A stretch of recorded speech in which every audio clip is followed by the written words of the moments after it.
मैं डॉक्टर प्रदीप प्रकाश हूँ। मैं यशोदा कैंसर इंस्टीट्यूट गाज़ियाबाद और Urovision health care Greater Noida west में department of urology and uro oncology में सीनियर कंसल्टेंट एंड हेड के पोस्ट पे काम कर रहा हूँ।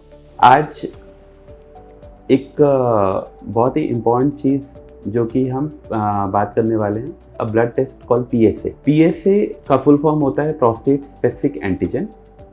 ये एक ब्लड टेस्ट होता है जो कि प्रोस्टेट से रिलीज होने वाला ये एक हार्मोन है जो अगर बड़ा होता है तो उसके कई सारे इम्प्लिकेशंस होते हैं, जिसका सबसे इम्पॉर्टेंट इम्प्लिकेशन होता है कि ये एक प्रोस्टेट कैंसर के लिए एक अर्ली मार्कर होता है। यहाँ पे बहुत सारे पेशेंट्स पैनिक हो जाते हैं कि PSA बढ़ा हुआ है तो प्रोस्टेट कैंसर हो गया। ऐसा नहीं है।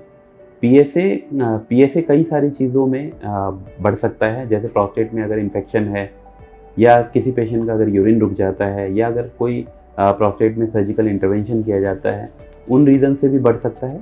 बट सबसे जो इम्पॉर्टेंट रीज़न है वो होता है प्रोस्टेट कैंसर। प्रोस्टेट कैंसर के इवैल्यूएशन में PSA का रोल इसलिए बहुत ज़्यादा हो जाता है क्योंकि ये हमें प्रोस्टेट कैंसर के अर्ली डिटेक्शन में हेल्प करता है। जब हम उसे सस्पेक्ट करते हैं और उसके बेसिस पे हम अर्ली उसको इन्वेस्टिगेट करते हैं विद MRI और PSMA PET स्कैन, तो फिर हम प्रोस्टेट कैंसर को डिटेक्ट कर पाते हैं एट अर्ली स्टेज, जिस पे ये कम्प्लीटली क्योरेबल होता है।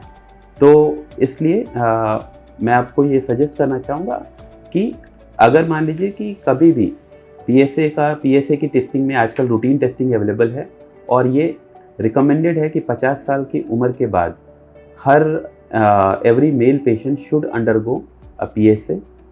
हर साल PSA की टेस्टिंग एक बार होनी चाहिए और अगर किसी भी लेवल पे अगर PSA की वैल्यू अगर बड़ी होती है तो डेफिनेटली एक यूरोलॉजिस्ट को आप कंसल्ट करिए ताकि इसको हम अर्ली